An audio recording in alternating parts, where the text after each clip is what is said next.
മഞ്ഞപ്പത്രങ്ങളുടെ third rate കോളങ്ങളിൽ ഒട്ടും നന്മയില്ലാത്ത കാര്യങ്ങൾ എഴുതി ജീവിതം നയിച്ചുകൊണ്ടിരിക്കുകയായിരുന്നു ഞാൻ ഇന്നലെ വരെ.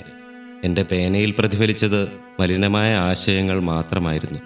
ഇന്ന് ചായക്കടയിൽ വെച്ചുണ്ടായ സംഭവം ഒരുപക്ഷെ മറ്റു പലരും മറന്നിട്ടുണ്ടായിരിക്കാം. നാടിൻ്റെ ഓരോ ചെറിയ ചലനങ്ങൾ പോലും സൂക്ഷ്മമായി നിരീക്ഷിക്കേണ്ടത് ഒരു എഴുത്തുകാരൻ്റെ കടമയാണ്.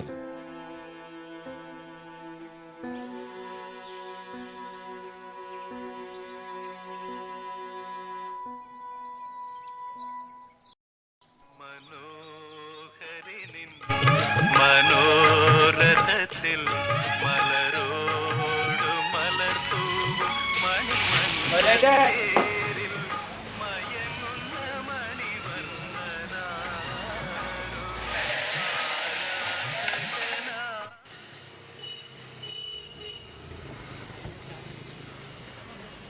എനിക്കൊരു ലൈറ്റ് എടുക്ക്.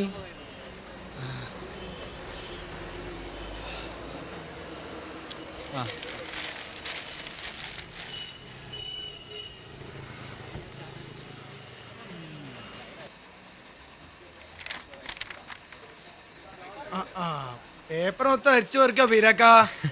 ഇല്ല, തുടങ്ങിയിട്ടുള്ളൂ. ഇനിയിപ്പോ പേപ്പർ ആർക്കും കിട്ടൂലല്ലേ?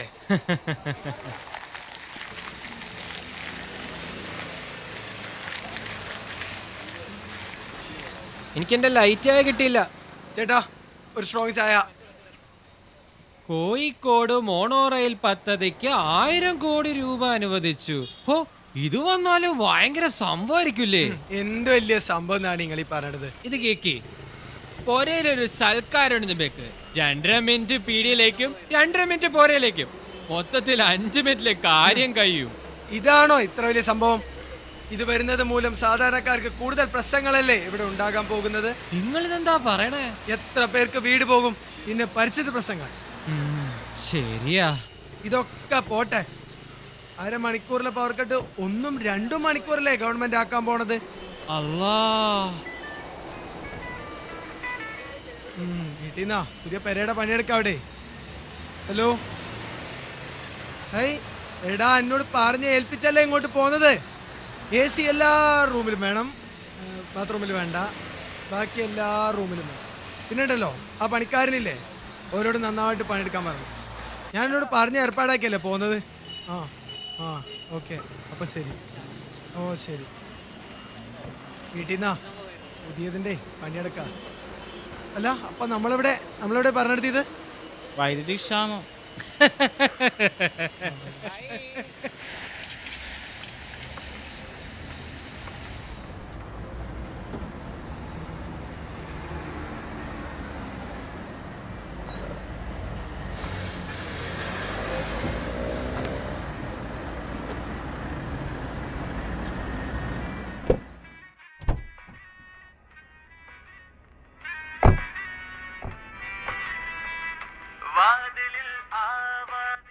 ഒരു തേർഡ് പ്ലേസ് എങ്കിലും അടിക്കായിരുന്നു.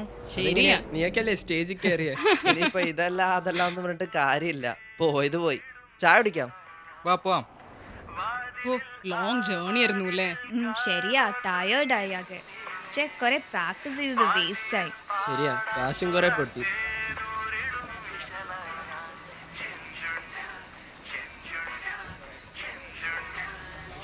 ഗൈസ്, എന്താ കുടിക്കാൻ? എന്താ? എനിക്കൊരു ചായ. ഒരു tea.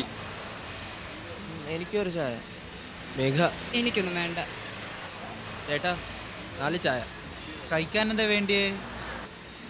Hey guys, you want to eat or something? Anything?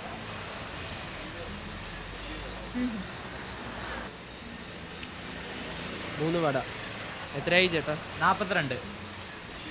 Hey, you have got change? Yeah. Malayalam പറഞ്ഞാലേ അവൻ്റെയൊക്കെ നാക്കുളുക്കുന്നാലോ വിചാരം. ഇങ്ങനെ ഇംഗ്ലീഷ് പറയുന്നുള്ളൂ, ഒറ്റൊന്നിനും കാര്യമില്ല.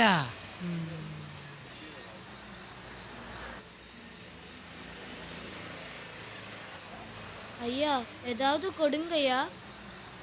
ഹോ, ഈറ്റകളുടെ ഒക്കെ ഒരു കാര്യേ വലിയ കഷ്ടല്ലേ? ഒക്കെ നമ്മുടെ നാടിന്റെ കുഴപ്പാ ബീരാക്ക. അല്ലേലും ഈ മോണോ റെയിൽ എക്സ്പ്രസ് ഹൈവേ ഒക്കെ കൊണ്ടുവരുന്ന നേരം കൊണ്ട് ഈറ്റയ്ക്ക് ഈ പാവങ്ങളുടെ പട്ടിണി മാറ്റിക്കൂടെ? ഞമ്മളെ കൊണ്ട് കഴിയണേ ഞമ്മള് ചെയ്യാം. നിങ്ങളീ കാശ് കൊടുക്കാൻ പോവാ? ആ, നിങ്ങൾ ഈ കാശ് കൊടുത്തോണ്ടൊന്നും ഒരു കാര്യമില്ല. എന്നാലും ഈറ്റകളുടെ പിന്നിലൊക്കെ ഭയങ്കര മാഫിയകളാണ്. ഈ മാഫിയകളല്ലേ എല്ലാ പൈസയും കൊണ്ടുപോണത്. പടച്ചോനെ. ആ ഇക്കും സഹായിക്കണം എന്നുണ്ട്, പക്ഷെ എന്ത് ചെയ്യാനാ, ആ, ഒരു കൊണ്ടുപോയില്ലേ. ശരിയാ. പക്ഷെ ഒക്കെ നമ്മുടെ പോലീസിന്റെ കുഴപ്പം കൊണ്ടാന്ന്. ഞാനും നിങ്ങളൊന്നും വിചാരിച്ചിട്ട് ഒരു കാര്യമില്ല. ചേട്ടാ ഒരിടത്തരം ചായ. കഴിക്കാൻ എന്താ വേണ്ടിയേ? ഒരു പൊരിച്ച പത്തിരിയും കൂടി.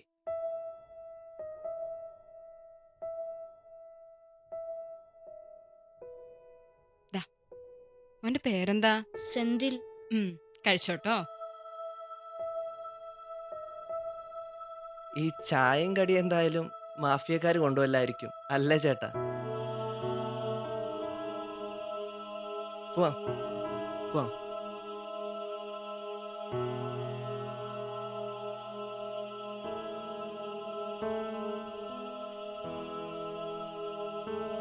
ചേച്ചി പോട്ടെ. ഉം. ബൈ.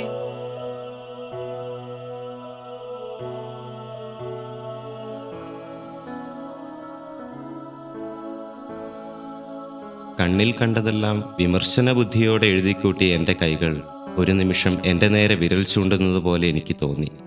ഒരു നാടിൻ്റെ അധപ്പതനം എന്ന തലക്കെട്ടിൽ ഞാൻ എഴുതിക്കൂട്ടിയതെല്ലാം പ്രതീക്ഷകൾ നഷ്ടപ്പെട്ട ഒരുവൻ്റെ തെറ്റിദ്ധാരണകൾ മാത്രമായിരുന്നു. ചെയ്യാൻ പറ്റുന്ന ഒരു ചെറിയ കാര്യം പോലും ചെയ്യാതെ നിസ്സഹായതയുടെ മുഖം മൂടി അണിഞ്ഞ് ആ ചായക്കടയിൽ ഇരുന്നതിലുള്ള കുറ്റബോധം എന്നെ ഇപ്പോഴും അലട്ടുന്നു. അതേസമയം മനുഷ്യത്വം ഭൂമിയിൽ മരിച്ചിട്ടില്ല എന്നതിലുള്ള ആഹ്ലാദം എന്നിൽ പ്രതീക്ഷകൾ ഉണർത്തുന്നു. ഒതുങ്ങിയ ചിന്താഗതികളെ തേരിലേറ്റുന്ന ഈ നാട്ടിൽ വ്യത്യസ്തനായി ജീവിക്കാൻ ഞാൻ തീരുമാനമെടുത്തു. അസ്തമിക്കാത്ത പ്രതീക്ഷകളെ കൂട്ടുപിടിച്ച്. അല്ല, നിങ്ങൾക്ക് എന്തെങ്കിലും വേണോ? ചേട്ടാ, എനിക്കൊരു ഇടത്തരം ചായ.